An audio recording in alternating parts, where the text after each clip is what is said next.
Hello and welcome to the channel that takes you on a virtual field trip to the zoo. If you are a zoo tourist vet, you know that we like to walk through zoos and aquariums, usually one exhibit at a time. But today, I will be adding the Toledo Zoo in Ohio to the Watch This Before You Visit series to give the ultimate beginner's guide to anyone who's never been. In this video, you'll get to know a bit about the zoo's history, how much you might need to spend, and a full breakdown section by section to point out everything that you should not miss. Unless I miss something, but that's what the comment section is for.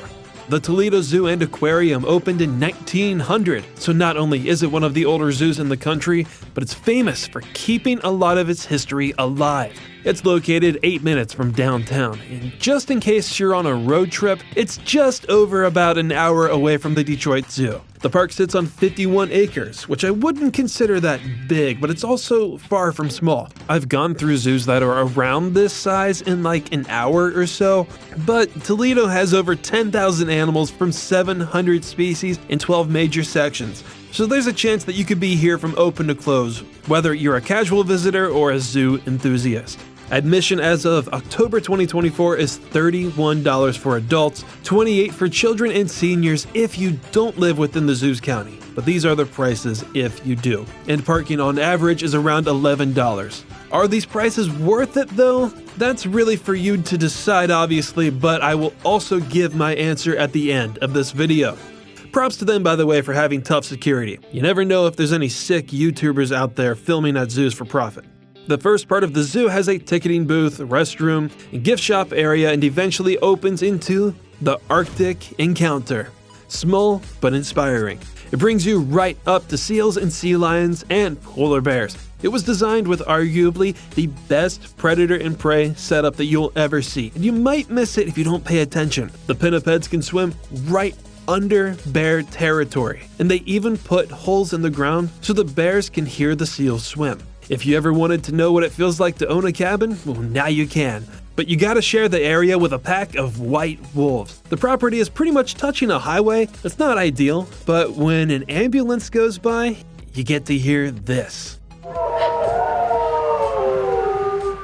Arctic Encounter's best upside is that Toledo has one of the best polar bear breeding programs. Its greatest downside though is that their exhibit is looking a little small these days, but obviously they're doing something right because getting ice bears to make more ice bears is not an easy thing to do. Africa! Exclamation point. It's by far the zoo's grandest feature in size at over 10 acres. It's your average savanna for the most part, but it has a few twists. You can get on a train that circles the entire area. There's a 3-story tall adventure course with rock climbing and zip lining, and prices really depend on which experience you go with. And I think it still has yaks and Asian camels that hopefully will find their way out of Africa soon. No offense. The negatives, even though it's the park's biggest area, it's, dare I say, the most forgettable major attraction that it has. I'm trying to be positive, but I skip this every other time I go. On a good note, the habitats are great, I'm sure the adventure course is a thrilling experience, and I wish more zoos had a seek and find game just like this. If you want to see the entire park, eventually you're going to have to cross the Anthony Wayne Trail, otherwise known as State Route 25. But watch your step because it can get really slippery if it's raining. Along the way you'll pass the rescue roost of bald eagles, an overlook for cassowaries, and a horde of Tasmanian devil habitats. And that will take us to the aviary. One of the most praised birdhouses in the country. And the funny thing is that there's really nothing fancy or immersive about it. It's basically a brick building with flying colors around every corner and mostly square meshed enclosures. The graphics are positively wacky at times, and the zoo makes sure that it's always stocked with at least a couple of mammals. And that's why this is one of my personal favorites. I could get petty and point out some geographical inaccuracies, but I don't actually have anything bad to say. It's historical, but up to date, has a great collection, it's great for photographers and trinket admirers. The Tiger Terrace is, it's why you'll hear a zoo enthusiast say Toledo has top-notch indoor features but needs work on its outdoor ones. This is an historic zoo, but this is where things start to feel prehistoric. Predators roam in between the crevices of what I imagine used to be really old-fashioned grottos, although old-fashioned could still be used to describe them. But it's not all bad. There's a walk-through flamingo aviary, dingoes, and it gives the best, most personal view of the newer Kodiak Ridge. Obviously, a lot of it isn't up to modern standards, and if it weren't for the bears, I would actually avoid this area. The positives, I don't know if the flamingos are clipped or not, but since they're in an aviary, at least there's a chance they might not be. And every other time I visit, either the tiger or a snow leopard has a cub. The Tembo Trail is one of the crown jewels for so many reasons. What started as an African-themed area, it was quickly abandoned and became one of the weirdest mixes of mammals that you'll ever see, to the point that there's really no longer a theme. And I'm not complaining though. Tasmanian devils, American otters right across from hippos, Indian rhinos next to African elephants, and meerkats next to brown bears. It's a little chaotic, but I love it. Once again, you could say it's a little on the outdated side, but nothing concerning. The new Kodiak Ridge could use some cover, but like I like to say, you gotta give new exhibits some time to grow.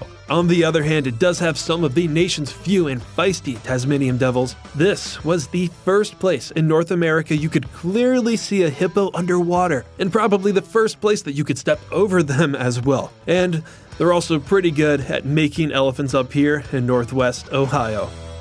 The Tembo Trail shares a plaza with the Reptile House, also on the list of historic landmarks, except this one looks like it hasn't changed at all. And if you don't believe me, here's a photo from 1934 and here's a shot from 2024. The spooky dungeon look though is just for us. The exhibits are actually pretty good. Over 40 habitats with over 50 species. Some that could fit right into the palm of your hand, and others that'll make you take a few steps back, including Baru, the massive saltwater crocodile. But I was actually most excited to see their tuatara, very rare, and well, I'll explain my excitement more when we get to the tour of this reptile house. Or you could just Google it. A couple of the spaces could be a bit bigger, but that's just nitpicking. The collection is really diverse, I love the look, and not every zoo gives you the chance to come face to face with a life-size replica of a Quetzalcoatlus.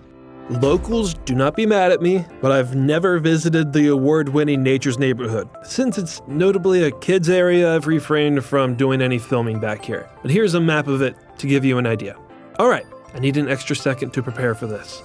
The Museum of Science might be a top 10 exhibit in the country of all time. If you think that's a little much, you have to at least agree that it's a top 10 indoor attraction in the US. I don't know where to begin. The lower level is an actual museum of Ohio's wild past. There's a room that shrinks you down to the size of a frog, a sturgeon touch tank, and an always active water snake. If you move upstairs, the museum is also an insect house. It has a small aquarium, and there's an entire section dedicated to venom. You can't be in here forever, but out of the hundreds of amazing things that I could talk about, you don't want to miss out on the coconut crab because you might never see one again. This interactive figure demonstrates how venom affects the body, although it wasn't working last time I went. And the atrium also has a walk-through poison dart frog exhibit. Now, for some of you wondering, what about the very rare sea crate? Well, that was off display last time I went. It would be nice to see the Komodo dragons get some outdoor space, or at least a bigger space. Positives,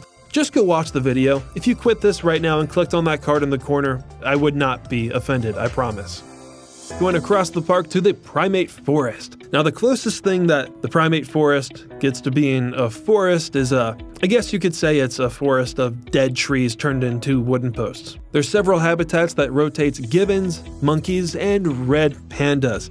Doesn't make sense, but I'm not going to question it. It's not big, it's not flashy, but the animals can stay pretty occupied, which in turn keeps the crowd occupied. It's followed up with a line of larger birds like vultures, flamingos, water birds, and even pheasantry rotunda. And soon enough, you'll find yourself at the former rare mammal building, the Kingdom of the Apes. which brings you into the personal lives of Bornean orangutans, and a lot more lowland gorillas than I thought there'd be. The big guys have one large yard, and the orange ones have 3 of them. Now, one of them has a button that they can press and get anyone mildly wet if you're standing in the splash zone. If you don't catch them outside, that's no problem. There's not 1 but 2 buildings. Each has a line of holding enclosures that brings you really close that you can count their teeth. Now, on the downside, the gorilla habitat is a meadow. Actually, the zoo literally calls it a gorilla meadow, which I think we can all agree it should be more of a forest. Overall, both areas are just a little outdated. It screams 90s, and as great as the 90s were, I'm sure, this is also kind of holding back from getting higher in my rankings. But I like how you can see the primates year-round. It seems that they have things to keep them busy, and I like how they can be at your ground level, below your feet, and more appropriately at times, way above your eye line. Now, there's this thing called the Galapagos Garden with Galapagos tortoises, a conservatory, and native turtles of Ohio. But since I'm always on a time crunch, I could never bring myself to visit these, but just know that they exist. The final stop of this breakdown is the historic Aquarium. Before the museum stole the spotlight, this was easily the park's premier attraction, if you ask me. It opened in 1939 as the last of the zoo's exhibits built under the Works Progress administration. Now, right outside before you go in, you'll notice the zoo has their own amphitheater that can sit 4,500 people and presents live shows throughout the year. There's also an amazingly detailed splash pad, and penguins and other birds that aren't penguins but live with the penguins. Now, I get that space was probably an issue and why they changed it, but I do miss when this was a walkthrough feature, and you can still kind of see remnants of the path that went through this. The actual aquarium was overhauled in 2015, combining a modern approach with simplistic old-fashioned designs, featuring freshwater friends from the Amazon to Ohio, from the reefs to the kelp forest, and even creatures from the deep. It's hands-on, educational, and every corner has something amazing to offer. I only have one little nitpick, and don't take it seriously. I just wish the guest path was reversed, starting with the small stuff and ending with the big stuff, which is why I always start at the exit. I don't encourage anyone to do the same, but yes, I do. And that was my overall breakdown of Ohio's Toledo Zoo. Now, here's my favorite part about it, where I give my true opinions. I've seen some people say that it's a top 10 zoo in America. I've even seen arguments for top 5. No, it's not. The indoor stuff is incredible, and that's why I think this is the second best zoo to visit in the winter after Minnesota. But it's the outdoor stuff that needs a little work. And that's why I put the Toledo Zoo and Aquarium around the 30 mark on my list of the 50 or so attractions I've been to. But do not let that discourage you from visiting. I still think it's a perfect family-friendly zoo, a zoo nerd's paradise, and the decor and history alone makes it worth my 3.5-hour drive. And yes, to finally answer that question at the beginning, I do think it's just barely worth the $31 admission. It's really hard to say it's not when it has Tassie devils, a coconut crab, a free-ranging poison dart frog path, and again, you could easily be here all day, no matter how many times you visit. And I'm gonna stop us right there, and I will let the upcoming tours speak for themselves. If you are a local, please let me know what I missed, because I know there's a lot that I probably didn't cover. Stay tuned for the next episode, and thank you all for watching this review on Zoo Tours.